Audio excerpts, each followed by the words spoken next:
Bien, bonsoir. Merci d'être là. Merci de vous intéresser à ce sujet délicat. Et alors, on a eu des petits soucis de technique aujourd'hui. Alors, j'espère que ça va bien se dérouler au niveau du slide. Mais voilà, on essaiera de faire avec. Alors, ce soir, je vais vous parler de l'humanité de demain. On se pose tous des questions. En tout cas, je pense que si vous êtes là ce soir, c'est que vous vous posez des questions sur ce qui va se passer dans les années à venir. Je vais faire très attention à ce que je dis parce que je vais vous parler un petit peu de collapsologie. La collapsologie, pour ceux qui ne savent pas, ça vient de to collapse en anglais, qui veut dire l'effondrement.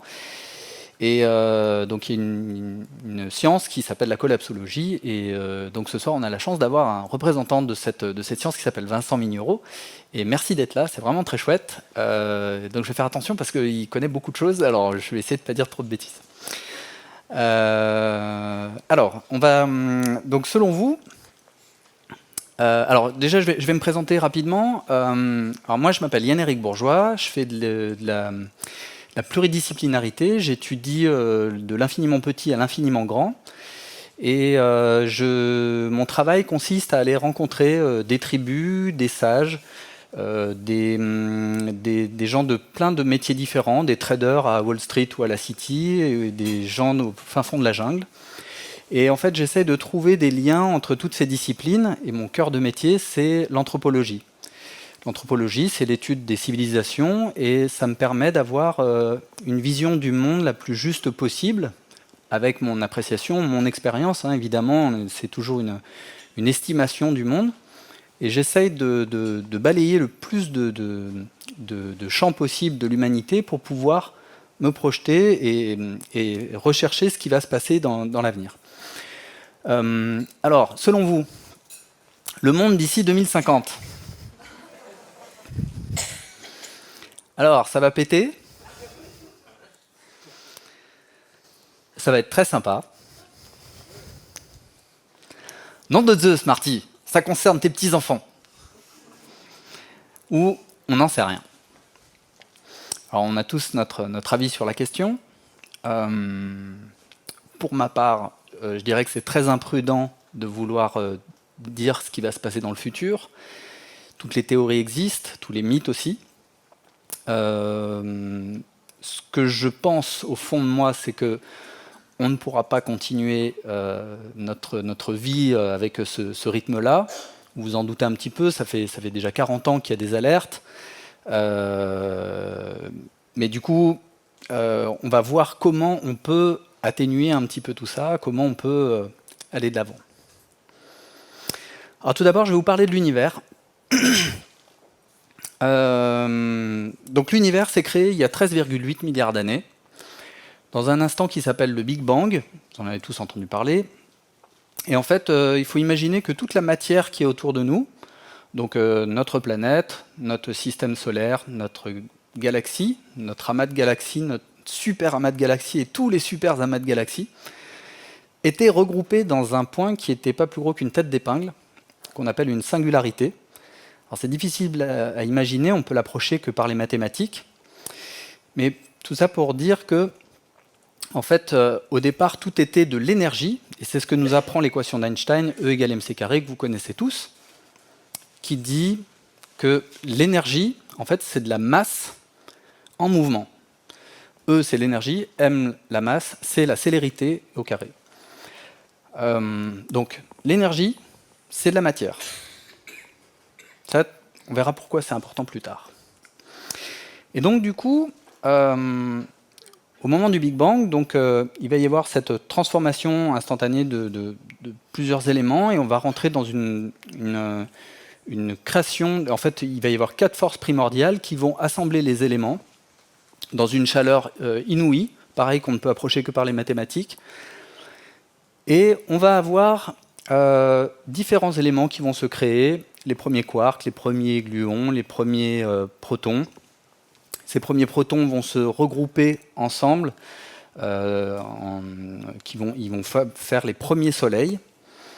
Et puis au cœur de ces soleils, en fait, il va y avoir une chaleur inouïe qui va permettre de fusionner les atomes entre eux les noyaux entre eux, et ça va permettre de créer d'autres éléments, tous les éléments qu'on connaît, le fer, le bore, le cuivre, tous les éléments en fait du tableau de Mendeleïev. Je pense qu'il y en a qui s'en souviennent mieux que moi, qui sont plus près de leurs études, hélas.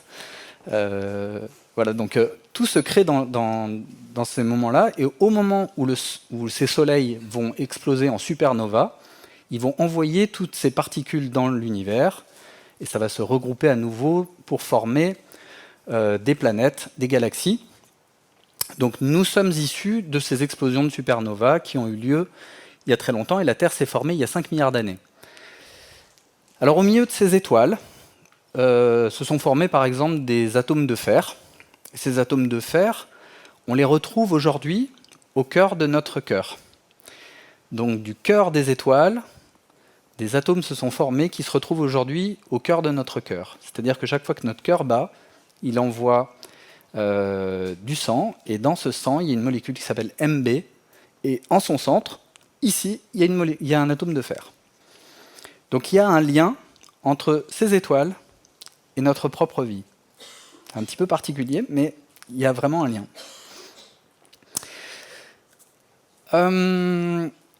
Du coup, notre Terre s'est formée il y a 5 milliards d'années, et très rapidement c'est relatif, mais il y a 3,8 milliards d'années, on trouve les premières traces de vie sur Terre sous forme de stromatolites. Les stromatolites, c'est une forme de corail un petit peu. Et en fait, dans la soupe primitive, donc dans les premiers éléments de la Terre, vont se former les premiers éléments de la vie. Et on va voir apparaître une pyramide de la complexité qui va augmenter. Donc tout à l'heure, je vous ai parlé des quarks, des nucléons, des atomes. Et puis on va avoir aussi des molécules, des biomolécules, puis des cellules, puis des organismes. Alors on ne sait pas très bien comment la vie est apparue. On est à peu près sûr que la vie vient de la matière, que la matière organique vient de la matière minérale. Mais on ne sait pas trop comment ça s'est créé. Il y a plusieurs théories là-dessus. Je ne rentrerai pas dans le détail, ce serait un petit peu long à expliquer. Mais on pourrait penser aussi que cette matière inerte a une forme de vie également. C'est pas idiot. Mais le consensus n'est pas là-dessus. Les ingrédients du vivant, on sait qu'il faut des éléments chimiques. Les 7 atomes chimiques nécessaires, c'est l'hydrogène, l'oxygène, l'azote, le phosphore, le carbone et le soufre. Ces éléments, en fait, vont permettre de créer notamment les acides aminés et les molécules d'ADN, qui sont l'information de la vie contenue au sein d'une molécule. Le deuxième ingrédient, c'est de l'eau à l'état liquide. Alors pourquoi à l'état liquide? Parce que dans le gaz, les mouvements sont trop rapides, donc les atomes entre eux n'ont pas le temps de se combiner. Dans le solide, pareil, c'est trop figé et les atomes ne peuvent pas se combiner non plus. Donc il faut de l'eau à l'état liquide pour que les atomes puissent se combiner en molécules. Ensuite, il faut de l'énergie. Alors ça, c'est un point très important. Il faut de l'énergie et en bonne quantité. Pas trop, pas trop peu. Pas trop. En fait, c'est comme si vous vouliez faire cuire un steak, et vous ne viendrez pas à l'idée de faire cuire un steak avec une allumette, ni avec de la lave en fusion. Vous avez besoin d'une juste quantité d'énergie. Et nous, c'est pareil. En fait, sur Terre, on a les bonnes conditions. On n'est ni trop proche du Soleil, au cœur du Soleil, il y a trop d'énergie, ni dans le vide intersidéral, où il n'y a pas d'énergie, très peu d'énergie. En tout cas, comme on la connaît, pour pouvoir avoir la naissance de la vie. Les critères du vivant. Alors, tout à l'heure, je vous disais que la matière minérale était possiblement en vie. En fait, il y a quand même un consensus entre les scientifiques qui disent que les critères du vivant, c'est d'abord d'avoir une membrane qui va permettre de délimiter l'intérieur et l'extérieur d'un système et qui va permettre des échanges entre l'intérieur et l'extérieur. Le deuxième critère du vivant, c'est l'usinage en interne. L'usinage en interne, c'est-à-dire que dans une cellule, elle va pouvoir gérer elle-même sa forme, réparer sa forme, c'est par exemple la cicatrisation. Votre organisme cicatrise tout seul, vous n'avez rien besoin de faire. C'est ce qu'on appelle la morphogénèse autonome. Et puis, il va y avoir une gestion de l'énergie également. Vous mangez une pomme, vous n'avez pas besoin de vous poser la question de savoir ce qui va se passer avec cette pomme. Elle va se transformer en énergie qui va venir alimenter vos cellules, et notamment votre cerveau. Pardon. Et puis surtout, un autre critère du vivant qui est très important, c'est la transmission de l'information. Le but du vivant n'est pas de vivre le plus longtemps possible, il est de se propager le plus facilement possible. La vie n'a jamais fait vraiment d'effort pour qu'on vive 10 000 ans, en fait. La vie fait un effort pour qu'on propage notre information, l'information contenue dans nos cellules. C'est ce que Spinoza appelle le conatus.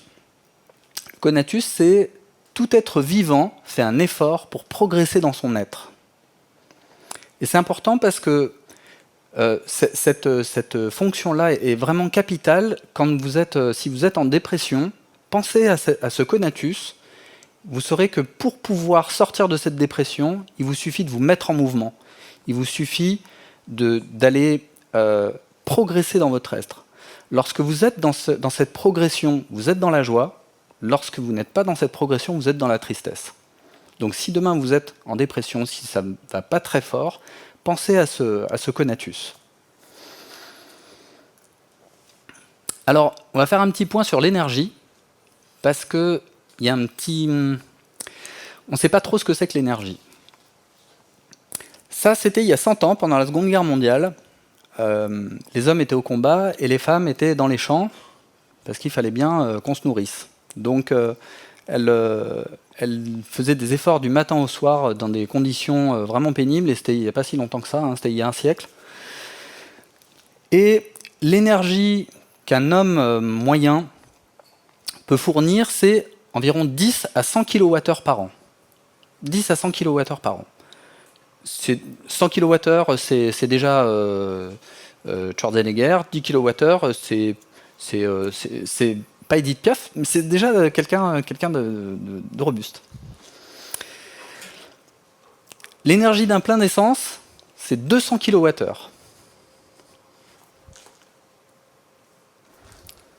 C'est 2 à 20 ans de travail. Chaque fois que vous mettez de l'essence dans votre voiture, c'est l'équivalent énergétique de 2 à 20 ans de travail humain.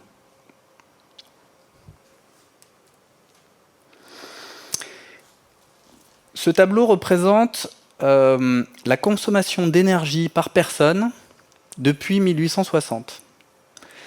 Donc, on voit qu'aux alentours de 1900, donc comme les femmes dans les champs, la consommation d'énergie, elle était d'environ 5000 kWh par an. Aujourd'hui, la consommation, elle est supérieure à 20 kWh par an. 20 000 kWh par an, pardon.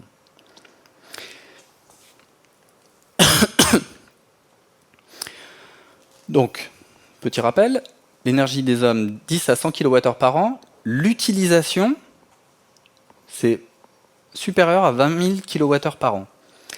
C'est comme si nous avions chacun, sur Terre, 200 esclaves énergétiques. En France, ce serait plutôt 500. Donc imaginez, en fait, si on n'avait pas d'énergie externe, eh bien, on devrait travailler 200 à 500 fois plus.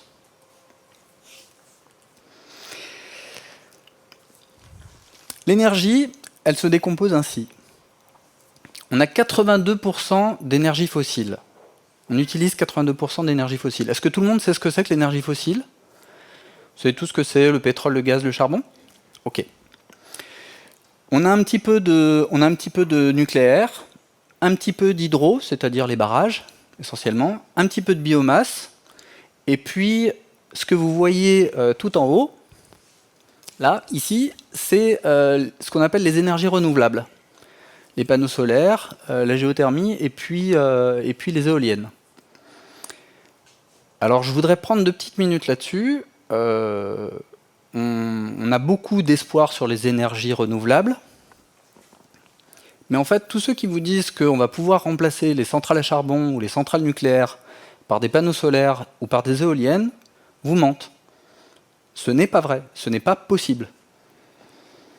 Alors pardon, hein, c'est une mauvaise nouvelle, mais techniquement, soit il faudrait accepter déjà de payer sa facture à environ 2 000 € par mois, sa facture d'électricité, soit, et donc déjà ça pose un problème, et en plus de ça, il faut savoir que toute énergie qu'on utilise génère une pollution.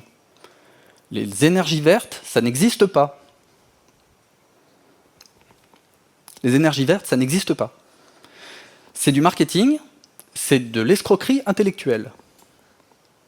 C'est très difficile à accepter ça parce qu'on a un peu l'impression que Merlin l'Enchanteur va arriver et qu'il va transformer toutes nos centrales électriques avec des panneaux solaires et que ça va être merveilleux.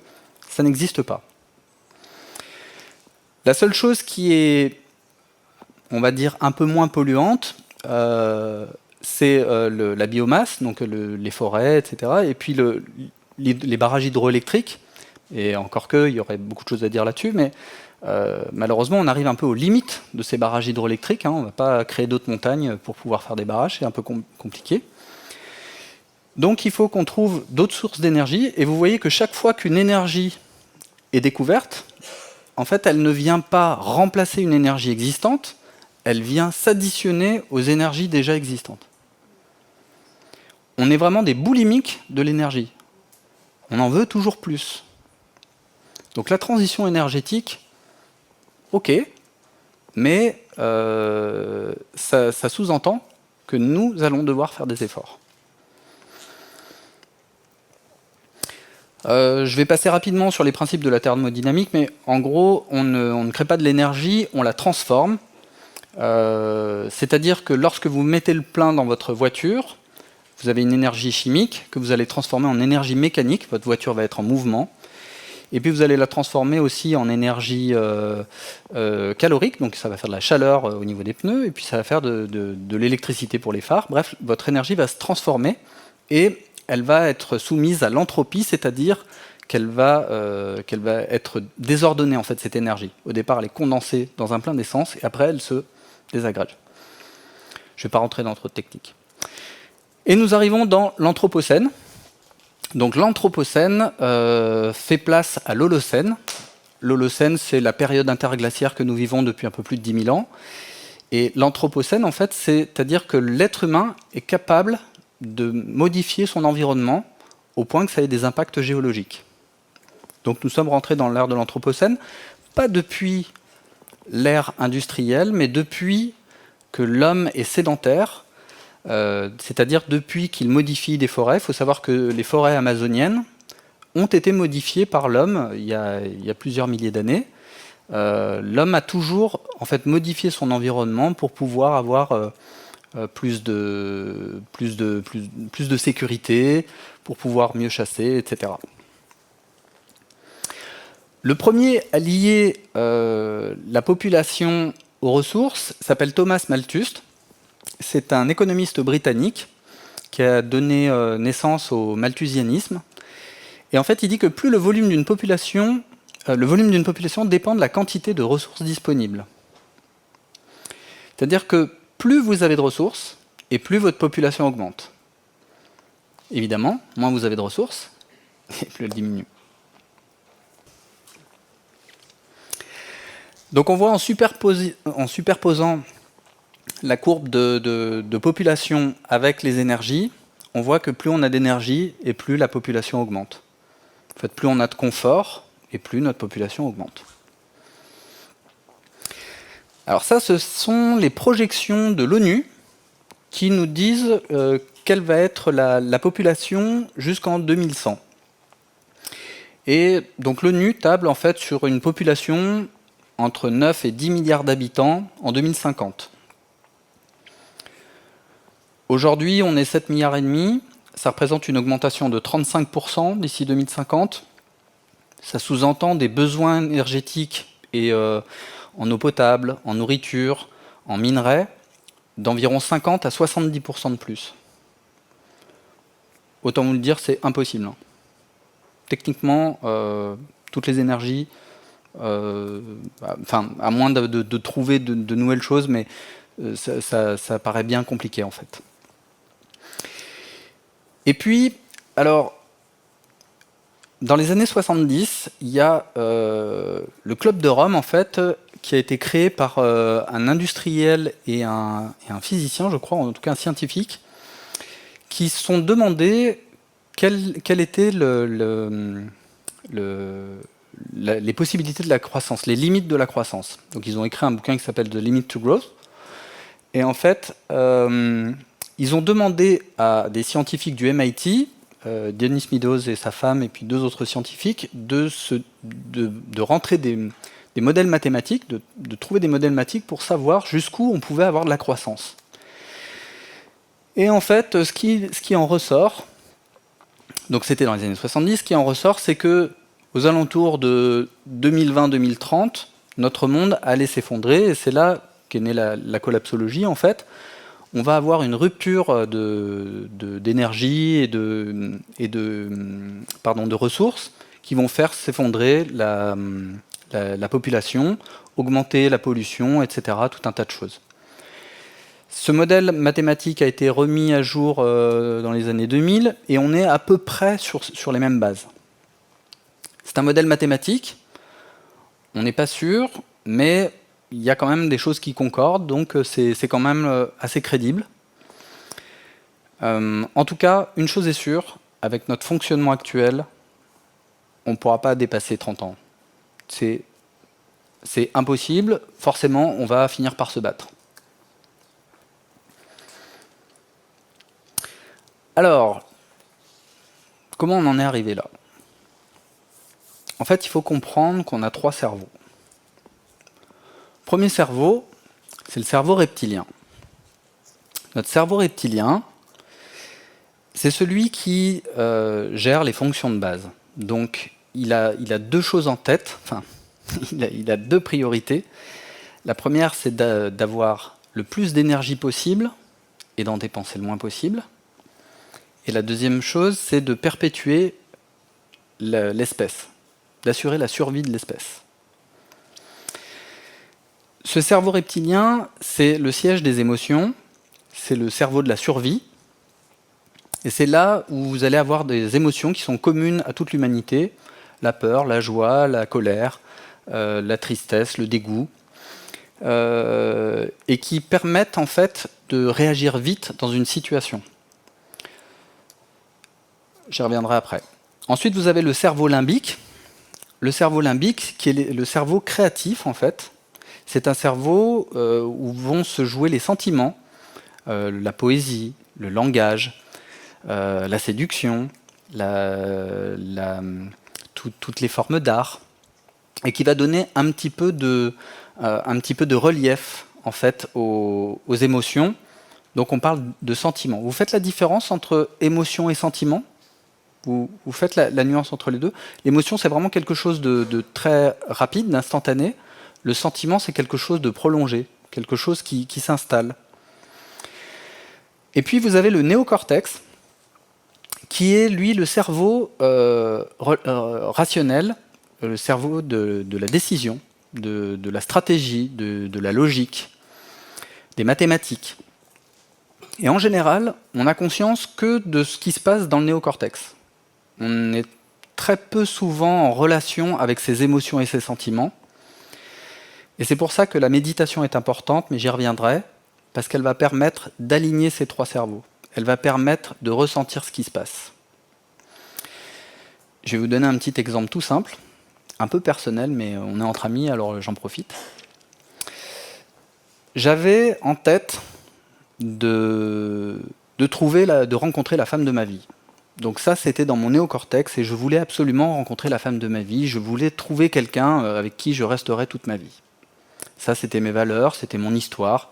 J'avais cette idée-là en tête.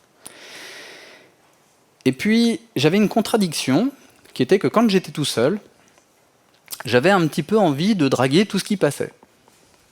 Alors pardon, c'est pas très glorieux, hein, mais c'était ce que je ressentais émotionnellement. Et puis, donc ça, c'est ce qui se passait dans mon cerveau reptilien. Et puis j'avais une autre contradiction, qui était que je savais très bien qu'une relation d'un soir, ça m'apportait pas grand-chose, voire ça m'enlevait beaucoup de choses dans ce que j'étais, dans ce que je construisais. Donc j'avais 3 cerveaux qui disaient des choses complètement différentes. Et il a fallu que je fasse attention à tout ça pour pouvoir être heureux et pour pouvoir coordonner ces cerveaux. C'est un travail qui est un peu compliqué et qui nécessite de faire souvent une thérapie pour pouvoir en avoir plus conscience. L'hypnose aide aussi pas mal, la méditation, etc.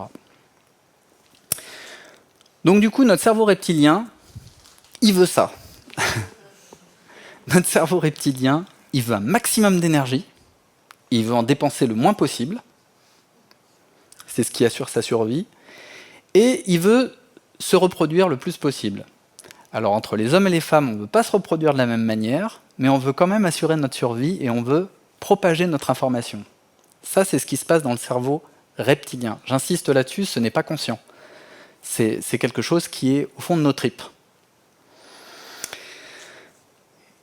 Et du coup, dans ces émotions, lorsqu'on ne les écoute pas, elles nous commandent, elles nous dirigent, et elles nous mènent à faire du shopping, à faire des choses impulsives, souvent pour les hommes à vouloir la plus grosse voiture possible, parce que ça va montrer qu'ils sont les plus puissants, et en fait on va être guidé par ces émotions.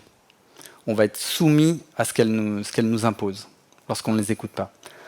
Heureusement, on a aussi un cerveau limbique, heureusement qui va venir pondérer un petit peu tout ça, mais ce cerveau reptilien est toujours dans l'ombre et il agit toujours pour nous faire prendre des décisions.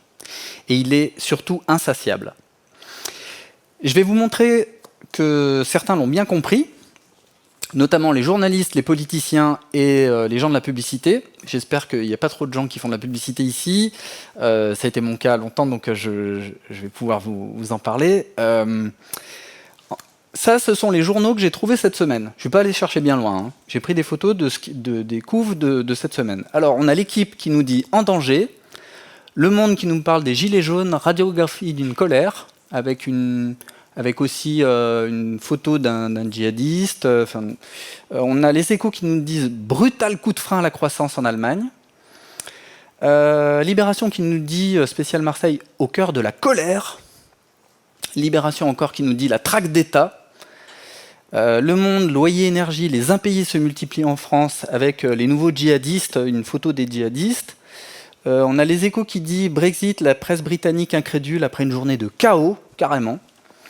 Et puis Le Point qui nous dit les choix fatidiques, c'est-à-dire que si on ne prend pas ces choix, on va tous crever. Voilà. Donc les journalistes, je ne suis pas allé chercher loin, hein. Je les ai pris cette semaine. Hein. J'aurais pu en faire une cinquantaine des couves. Donc vous voyez que les journalistes essayent d'agir sur nos peurs parce qu'ils savent que c'est comme ça qu'on va sécréter de la dopamine et c'est comme ça qu'ils vont nous tenir. C'est comme ça qu'ils vont focaliser notre attention. Les publicitaires, c'est la même chose. Quand on vous dit achetez ce yaourt parce que ça va faire grandir vos enfants, ce qu'il y a sous-jacent, c'est si vous n'achetez pas ce yaourt, vos enfants vont crever. Vos enfants ne vont pas survivre.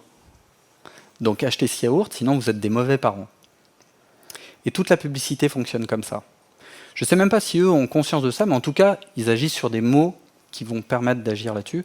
Les réseaux sociaux aussi sont extrêmement forts là-dessus. Il y a plein de petites choses sur Facebook notamment, qui va faire que ça va vous envoyer des petites impulsions minimes, mais répétées sans arrêt, ça va créer une addiction en fait dans votre usage. Et le but est de capter votre attention. Donc on agit sur la peur. Et en fait, on a peur de la mort. C'est quelque chose d'instinctif. C'est quelque chose qu'on a on a la même chose que les animaux. Lorsqu'on est dans la nature, on a peur. On n'en a peut-être pas conscience, mais on a tous peur de la mort. C'est quelque chose de vraiment profond. Alors ça va se décliner de différentes manières. Ça va être peur du vide, sauf certains qui font du saut en parachute. Mais ça peut être... et encore que, je crois que quand tu fais du parachute, tu as peur quand même. C'est ça ? Ça peut être la peur d'une araignée, ça peut être la peur d'être rejeté, par exemple. Lorsqu'on monte sur scène pour faire un spectacle, on a souvent peur parce qu'on a peur d'être rejeté par les autres.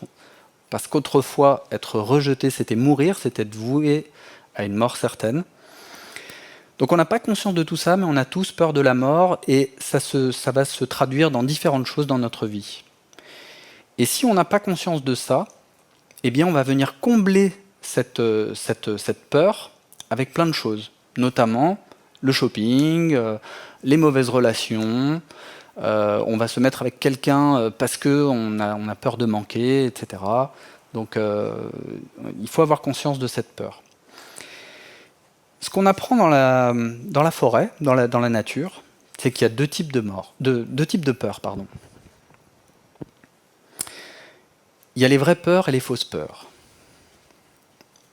Alors, les fausses peurs, c'est celles qui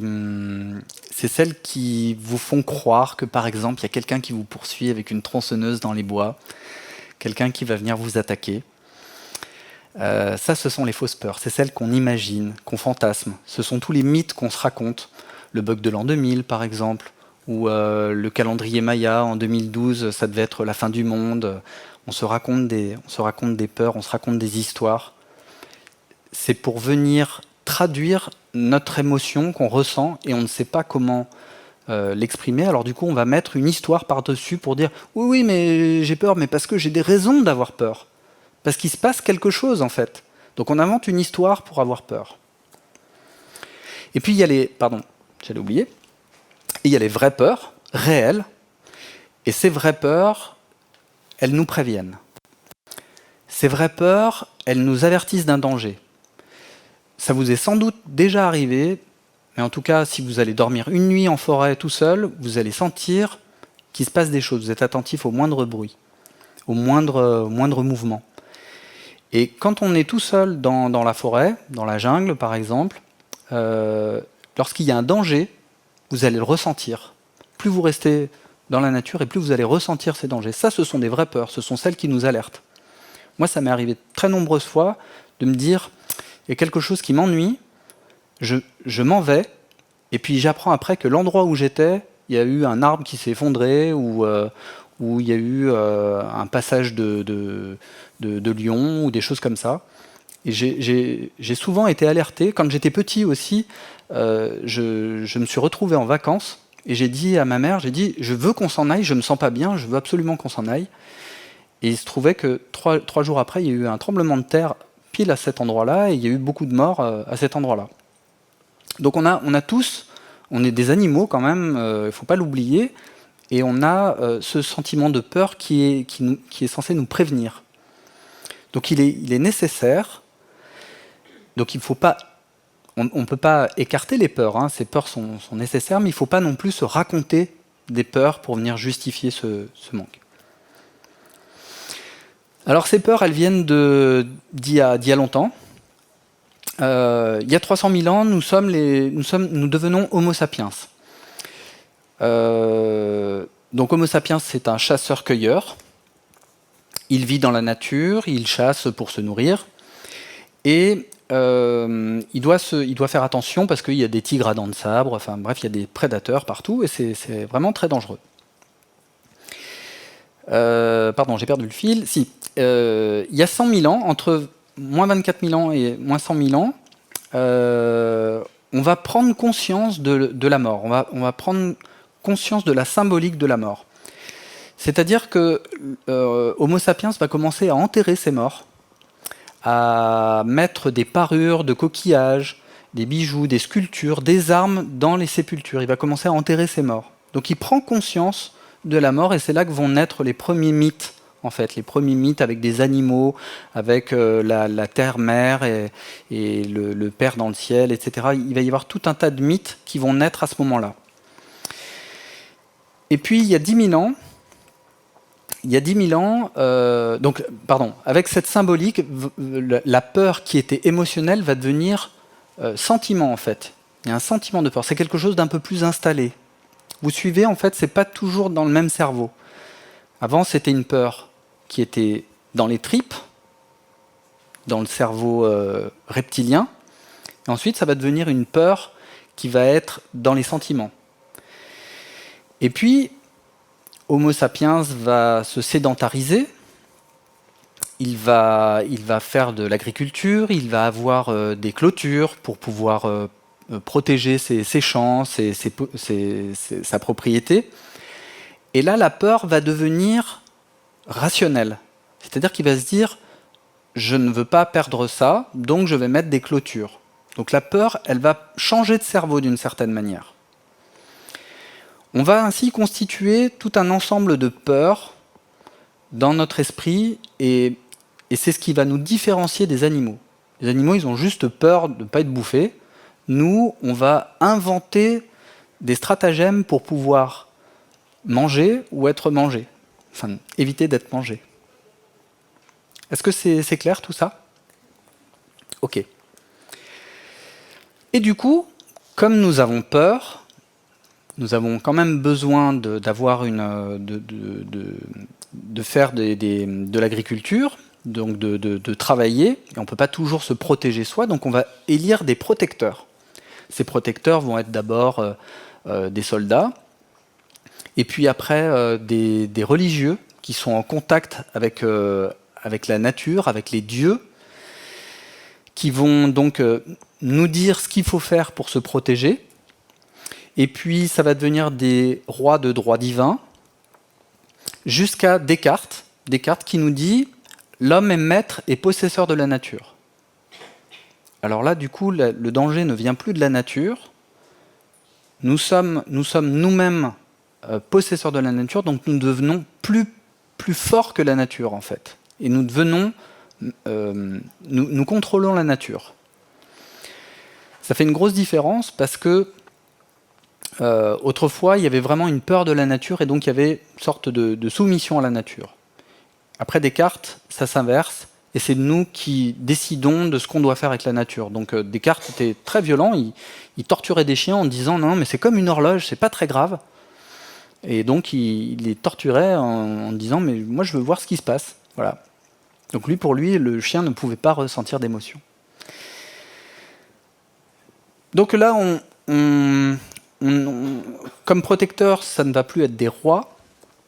On va avoir des politiciens, jusque dans les années 80, où Thatcher et Reagan vont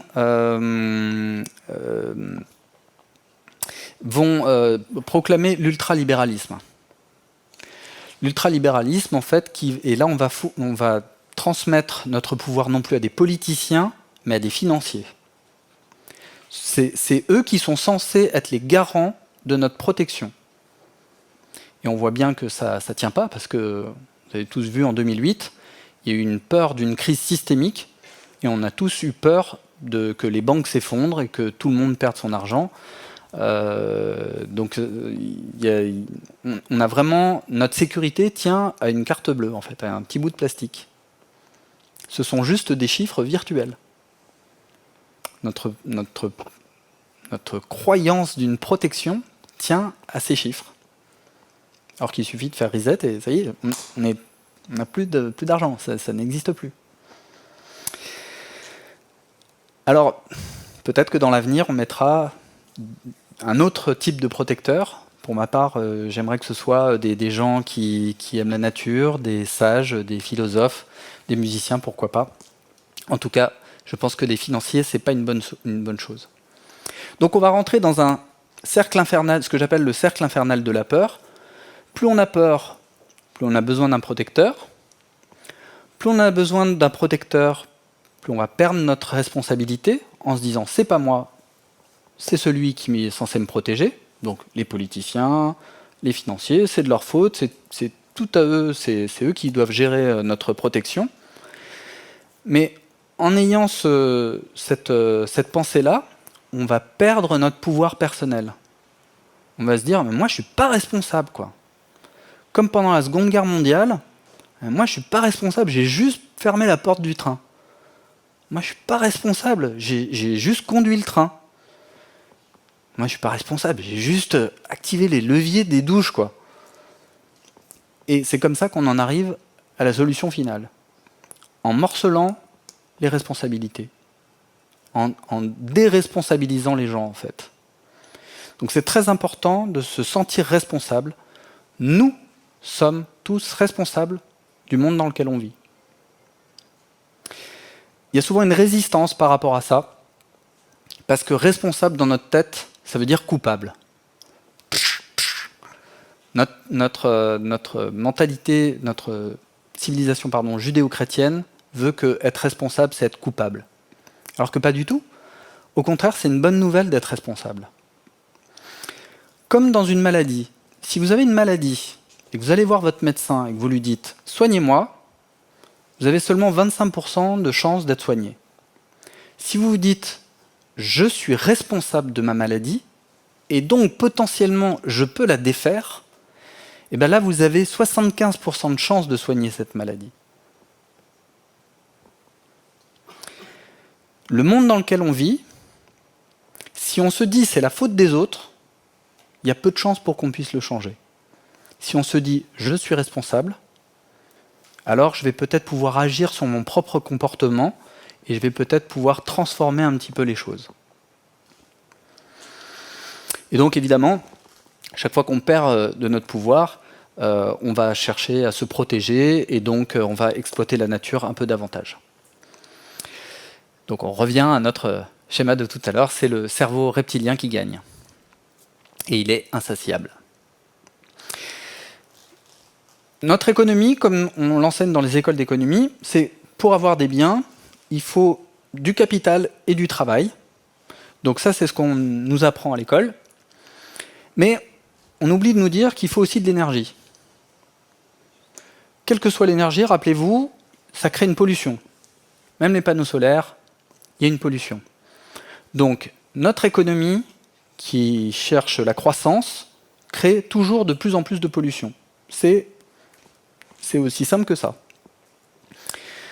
D'ailleurs, il y a une corrélation entre le PIB et l'utilisation de l'énergie. Donc ça vient de Jean-Marc Jancovici, qui montre qu'il y a vraiment, si on veut plus de PIB, si on veut de la croissance, il faut vraiment de l'énergie. Donc tous les politiciens qui vous promettent la croissance, qui vous disent qu'on va moins polluer, ce sont des menteurs. C'est un mensonge, ce n'est pas possible. Et d'ailleurs, les accords de la COP21, où on nous dit qu'on va diminuer nos émissions de carbone, etc., pour l'instant, on ne les tient pas, et il y a peu de chances pour qu'on les tienne. Il y a beaucoup de choses à dire sur cette COP21. C'est, à mon sens, de l'argent très mal exploité. C'est juste un moyen c'est un droit à polluer en fait. C'est-à-dire qu'on se dit, moi j'ai le droit de polluer, toi t'as pas d'industrie, si tu veux, tu peux, je t'achète tes tonnes de carbone, t'as pas d'industrie et puis je vais pouvoir polluer à ta place. Donc c'est une forme de négociation en fait, mais on n'essaie pas vraiment de résoudre les problèmes. Et c'est pour ça que Trump s'est retiré des accords de Paris, parce qu'il a bien compris que je suis pas pro-Trump, mais il a bien compris que finalement, ça ne faisait pas bien avancer les choses, quoi.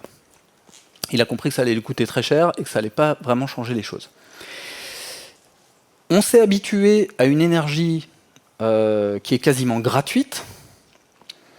Comme je vous l'ai dit tout à l'heure, un plein d'essence, c'est 2 à 20 ans de travail. Toujours à cause de notre cerveau reptilien qui essaye d'en faire le moins possible et d'en avoir le plus possible. Et notre part alimentaire, elle a diminué, elle est passée de 35% à moins de 20%, donc 35% dans les années 60, à moins de 20% en 2014. C'est-à-dire que ce qu'on utilisait avant pour se nourrir, on va l'utiliser aujourd'hui pour acheter un ordinateur, pour voyager, on va diversifier notre part du budget des ménages. Et du coup, quand l'énergie devient plus rare, elle devient plus chère aussi. C'est pas aussi franc que ça, mais il y a quand même une corrélation entre l'énergie qu'on utilise et la richesse d'un pays. Et du coup, on se dit, mais zut, j'ai plus autant d'avantages qu'avant, j'ai plus autant de confort. Et pourtant, on a beaucoup plus de confort qu'il y a seulement un siècle.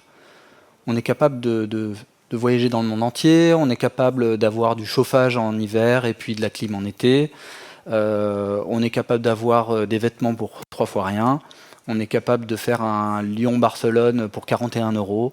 On est capable d'acheter 10 cuisses de poulet pour 3 €. Voilà. On s'est habitué à une énergie qui n'est pas chère, mais qui est fausse. C'est une illusion. Nous sommes dans le monde de l'illusion. Alors, il y a deux manières de voir les choses. Soit on se dit c'est trop tard. Et dans ce cas, je vous conseille les drogues dures. Non, faut pas que je le dise parce que après ce sera sur internet et je risque d'avoir des problèmes. Donc ne m'écoutez pas. Mais bref, on peut se dire que c'est trop tard, qu'il n'y a rien à faire. Ou on peut se dire qu'il y a un espoir.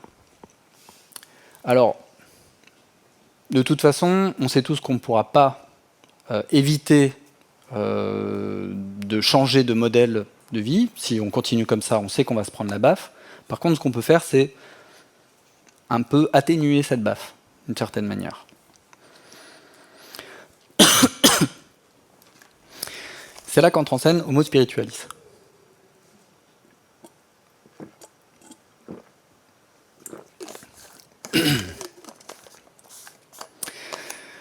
Homo spiritualis, c'est une espèce fictive en fait qui symbolise notre évolution, qui symbolise ce que l'on va devenir dans le futur. Au cours de mes voyages, dans plein de pays différents et dans plein de niveaux sociaux différents, j'ai rencontré des gens qui avaient intégré la nature dans leur fonctionnement. C'est-à-dire qu'ils n'étaient plus dans cette peur de la mort constante d'Homo sapiens. Homo sapiens a peur de la mort, hein, vous vous rappelez. Ils étaient dans l'amour de la vie. Et ça change tout. Alors qu'est-ce que ça veut dire, l'amour de la vie? Juste petite parenthèse. Friedrich Hölderlin nous dit « Là où croit le péril, croit aussi ce qui sauve ». Ah, je vais y revenir après, je vais faire une digression sinon. Donc je vous parlerai après de ce que c'est que l'amour de la vie. Pardon. Donc je voudrais vous parler des phases du deuil. Elisabeth Kübler-Ross était une psychiatre, je crois allemande ou autrichienne, qui a établi différentes étapes dans le deuil. Et c'est intéressant de les regarder parce qu'elles vont nous apprendre pas mal de choses. Ces étapes, d'abord il y a le choc. Le choc, c'est de se dire ce monde va disparaître. Nous ne pouvons plus continuer dans ce monde-là. Ce n'est pas possible. Ou alors ce sera au détriment d'autres personnes dans le monde. Et en tout cas, in fine, ce sera nous qui allons subir les conséquences. Donc on le sait tous très bien, depuis plus de 40 ans, on sait tous très bien, on n'ose peut-être pas se le dire, mais on sait qu'on ne va plus pouvoir tenir dans ce monde. Alors il y a une phase de déni. Des gens se disent « Ah là là, je ne vais plus pouvoir m'acheter ce que je veux, mes affaires préférées, mes petites choses que j'aime bien manger, mon téléphone dernier cri, etc. » Donc il y a une phase de déni comme ça où on a des achats un peu compulsifs, ou on va le maquiller avec d'autres choses. Il y a une phase de négociation. C'est ce qui se passe avec la COP21. Vous vous souvenez, je vous ai dit, en fait, on va acheter des tonnes de carbone, et en gros, ça dit, moi, je vais avoir un droit de polluer, toi un petit peu moins. Voilà, on se dit, on va pas régler le problème, on va essayer de détourner un peu le problème. Mais ça, on sait que ça marche pas. Vient une phase de frustration. Alors ça, c'est un peu la phase dans laquelle on est. C'est une phase de colère aussi, où on commence à se rendre compte qu'on est en train de perdre ce qu'on a. En général, ce sont les plus pauvres en premier qui ressentent ça, parce qu'ils sont déjà limite la tête hors de l'eau, et puis hop, pouf, on leur met un petit coup la tête sous l'eau, et là, ils prennent un coup. Mais ça va toucher toutes les classes sociales, et on rentre dans cette phase de frustration où on se rend compte de ce qui arrive. Et en général, c'est une phase aussi où on désigne l'autre comme responsable de sa souffrance. On se dit, mais c'est la faute de l'autre, c'est la faute des riches, c'est la faute des politiciens, c'est la faute des journalistes, c'est la faute de peu importe, n'importe qui. Mais c'est jamais de sa faute. On ne peut pas accepter que le problème vienne de nous. Une phase de dépression, où là on se dit mais l'espèce humaine est vraiment trop conne, quoi. On est vraiment tous des minables. Je l'entends en permanence, j'entends l'être humain est un virus qu'il faut exterminer, nous sommes trop nombreux sur Terre. Alors ça, méfiez-vous bien de cet argument, parce que l'action qui suit le « on est trop nombreux sur Terre », c'est tout de suite « va falloir en éliminer certains ». Quoi. Donc méfiez-vous de cet argument, et c'est aussi très souvent une négation de soi-même en fait. Vient ensuite la phase d'expérience, où on se dit, alors ça c'est souvent la collapsologie qui nous permet d'être dans cette expérience, de se dire qu'est-ce qu'on a mal fait, qu'est-ce qui se passe, comment on peut résoudre ces mécanismes. Et puis petit à petit, on va commencer à intégrer ce deuil et se dire, ce deuil finalement, c'est une occasion de changer. C'est une occasion de faire évoluer ce qui ne marche pas. Finalement, est-ce que j'étais vraiment très heureux dans cette société de consommation ? Est-ce que le fait d'acheter plein de choses tout le temps, est-ce que dans mon travail j'étais vraiment heureux, dans mes relations ? Est-ce que d'avoir la plus grosse maison possible, la plus grosse voiture possible, le plus de succès avec les gens autour de soi, c'était vraiment ce que je voulais ? Est-ce que c'est ça qui me fait vibrer ? Est-ce que c'est ce que je veux dans ma vie ? Et donc petit à petit, on va transformer ce deuil et on va rejaillir vers le haut avec une phase qu'on appelle l'intégration. Et cette phase, en fait, elle va nous permettre de mettre en place des solutions. Pas vraiment des solutions, mais en tout cas des fonctionnements différents dans notre vie. Et finalement, on va prendre conscience que ce deuil, en fait, ça fait partie de la valeur absolue de notre vie. Et ça va nous permettre de prendre conscience de la vie d'une autre manière. Je pense que vous avez tous vécu un deuil, vous avez tous perdu quelqu'un de proche, c'est quelque chose de très fréquent, c'est très douloureux. Et malgré tout, je ne sais pas si vous êtes comme moi, mais en tout cas, moi, ça m'a permis de prendre conscience que ma vie avait vraiment une valeur importante. La personne que j'ai perdue, les personnes que j'ai perdues m'ont permis de comprendre la richesse de cette vie. Donc j'ai 3 clés à vous donner. La première, c'est la transformation de soi. En faisant une psychothérapie, en prenant conscience de nos 3 cerveaux, en essayant de comprendre ce qui se joue à l'intérieur de nous et de savoir quelle est notre place dans cette société, en essayant de comprendre nos émotions et nos sentiments, ça va nous permettre de nous comporter différemment et de rentrer dans ce qu'on appelle le cercle vertueux. Alors, on part de l'émotion d'amour, ça c'est moi qui mets le mot amour, mais vous pouvez mettre le mot empathie peut-être, ou compassion. Pour certains, le mot amour est dérangeant. C'est certainement qu'en psychologie, c'est pas le terme approprié, mais c'est pas grave. Pour moi, ce mot fait sens, j'espère qu'il fera sens aussi pour vous. Quand on part d'une émotion d'amour, on va avoir besoin de le partager. On va avoir besoin d'être en lien avec les autres. Et du coup, ça va augmenter notre responsabilité. Dans l'amitié, on dit que c'est une douce responsabilité. On est responsable des gens qu'on aime. On est responsable d'entretenir des relations avec eux. Si vous avez des amis, vous les appelez jamais, vous vous dites il m'appellera quand il m'appellera, au bout d'un moment, l'amitié se délite. Vous êtes obligé d'avoir un échange avec ces personnes. Et puis, en augmentant notre responsabilité, on va avoir plus de pouvoir personnel. On va se sentir dans un monde d'abondance au lieu d'être dans un monde de compétition. Aujourd'hui, on est dans ce monde de compétition. Il faut qu'on soit le plus fort, on est comme des lions, il faut qu'on soit les plus forts pour survivre. Mais ça n'a plus lieu d'être. On a tellement de richesses qu'on n'a plus besoin d'être le plus fort. Il y a toujours plus fort. Sur 10 milliards d'habitants, il y aura toujours plus fort. On n'a pas besoin d'être plus fort. Je peux être formidable, et l'autre peut être formidable. Il n'y a aucun problème à ça.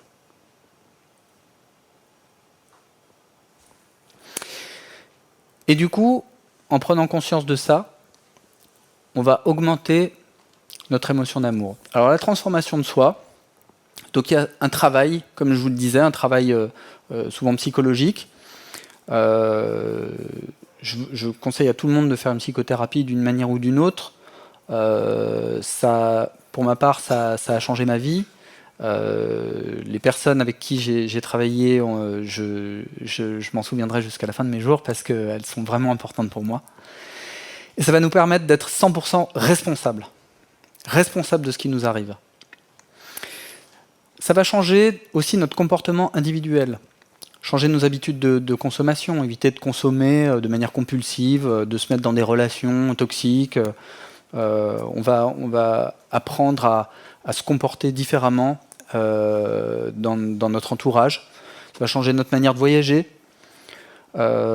Éviter de voyager pour juste aller se faire dorer la pilule à Punta Cana, ça n'a pas beaucoup de sens, mais plutôt quand on voyage, peut-être aller à la rencontre de l'autre, de savoir ce qu'ils ont à nous apprendre. Ça c'est une des règles que je me fixe dans les voyages, c'est toujours d'aller briser la glace. C'est être le premier à aller briser la glace.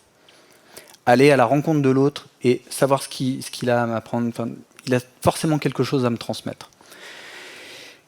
Et puis, comportement collectif, changer nos relations entre nous. J'ai une petite anecdote qui me vient à l'esprit. Quand j'avais une vingtaine d'années, j'étais en voiture. Et puis, il y a un vélo qui déboule sur ma gauche. Et ma première réaction, ça a été de dire « Ah, espèce de... » Et puis, en fait, j'ai réfléchi et je me suis dit « Je suis quand même pas très sympa parce que, quelque part, celui qui ennuie le plus l'autre, c'est quand même moi. C'est moi qui lui pollue avec mon moteur, avec ma voiture. Lui, il fait l'effort de prendre son vélo. Alors certes, bon, il n'a pas été très, très adroit, mais je me suis dit, déjà, les cyclistes, je vais peut-être y faire attention. Et finalement, on a cette émotion instantanée de toujours se dire, c'est la faute de l'autre. C'est l'autre qui est responsable de ma souffrance. Mais chaque fois qu'on fait ça, on abdique un petit peu de son pouvoir personnel. Et au contraire, d'essayer d'avoir un peu de compassion et de se dire l'autre est important aussi pour moi. Ce qui arrive à l'autre m'arrive à moi également. Dans le monde du futur, il faudra compter sur l'autre. On ne pourra plus être insensible à ce qui arrive à l'autre. Ma deuxième clé, c'est la permaéconomie. La permaéconomie, donc, c'est une théorie que j'ai travaillé avec des économistes, et en fait qui dit ceci, qui va intégrer le coût de la nature. C'est-à-dire qu'aujourd'hui, ce qu'on prend comme énergie, c'est gratuit. Le pétrole, c'est gratuit. L'uranium, c'est gratuit. Le vent dans l'air, c'est gratuit. Le soleil, c'est gratuit. Ok. Ce qui coûte, en fait, c'est les moyens humains et techniques qu'on utilise pour extraire l'énergie de la nature. Ça coûte. Mais l'énergie, au départ, elle est gratuite.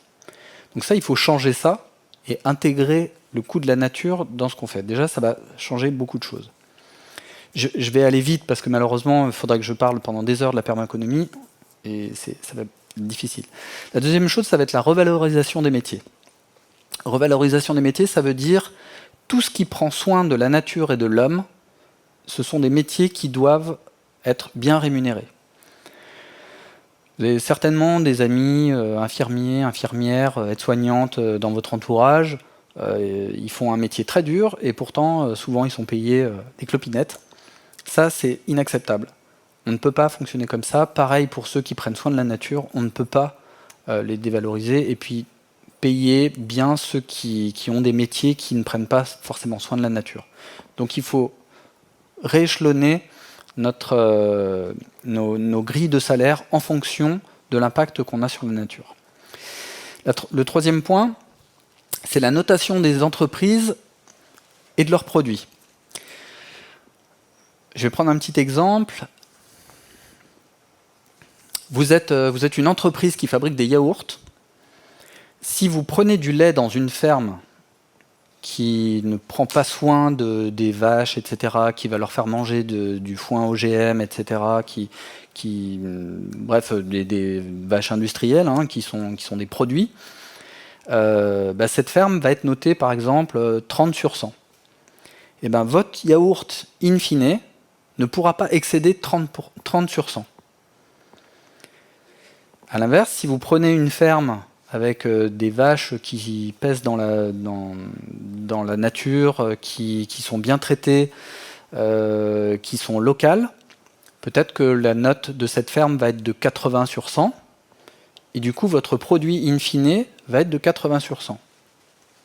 Cette notation va permettre au consommateur final de savoir déjà ce qu'il achète, donc de savoir qu'il achète quelque chose qui est sain pour la nature ou pas, et ça va permettre à toutes les entreprises et tous leurs fournisseurs de se dire, par exemple, moi je vais aller choisir des fournisseurs qui sont vertueux, des fournisseurs qui prennent soin de la nature. Donc même si je m'appelle Nestlé par exemple, je vais aller chercher des fournisseurs qui sont bons et je vais même peut-être l'aider à être meilleur, au lieu de toujours aller chercher le prix le plus bas. Les industriels ne sont pas des salauds, ils ont raison de faire ce qu'ils font. À un moment, quand vous avez un PDG d'une société, il va chercher à diminuer les coûts le plus possible. Et donc, il va aller chercher des fournisseurs le moins cher possible. Mais c'est la fraction de chaque responsabilité. Le PDG, il va dire à son directeur financier, qui va dire à son directeur de production, qui va dire à un tel, moi je veux un fournisseur qui soit le moins cher possible, etc. Et au final, on se retrouve avec des produits qui ne sont pas adaptés, mais qui ont une logique économique. Donc on ne prend en compte que la logique économique et pas... C'est plus complexe que ça, mais je fais vite. Donc c'est important de trouver les meilleurs produits possibles qui soient le plus en accord avec la nature. Donc il y a un système de notation. Je le développerai dans une autre conférence. Et ma troisième clé, c'est de passer d'Homo sapiens à Homo spiritualis, de passer de la peur de la mort à l'amour de la vie. Qu'est-ce que ça veut dire l'amour de la vie?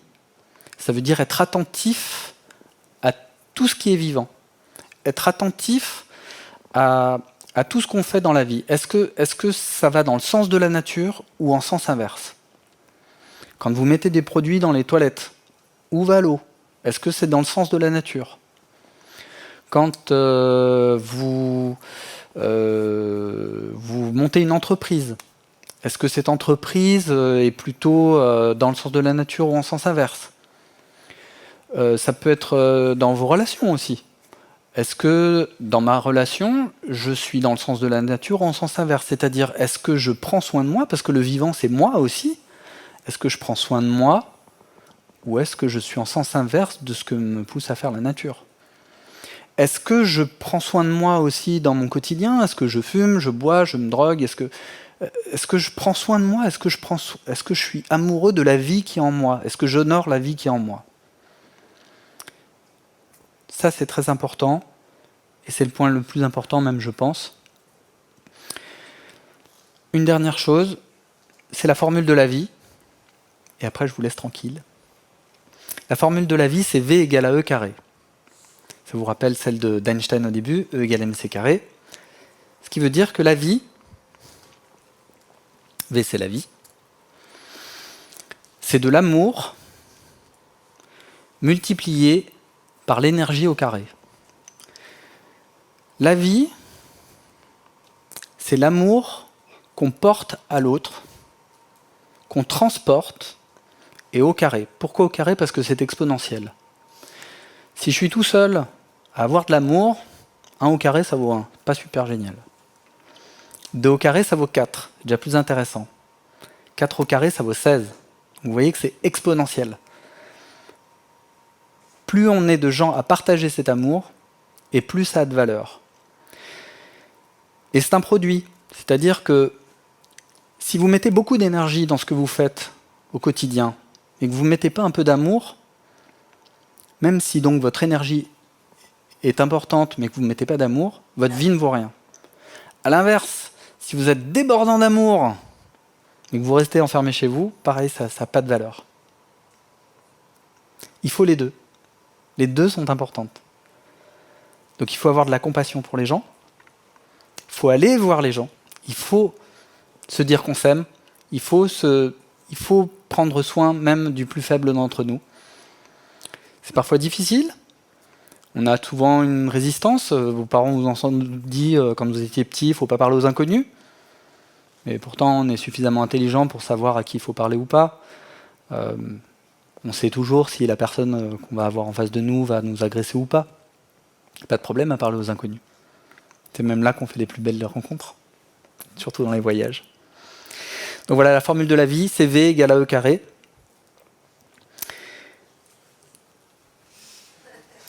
Donc voilà, il faut qu'on devienne tous des amoureux de la vie, et de la vie de la plus petite bactérie, des poireaux, des orang-outans, mais aussi entre nous. Il faut avoir un petit peu de compassion entre nous. Et j'espère que c'est comme ça qu'on deviendra des amoureux de la nature et des homo spiritualis. Je vous remercie.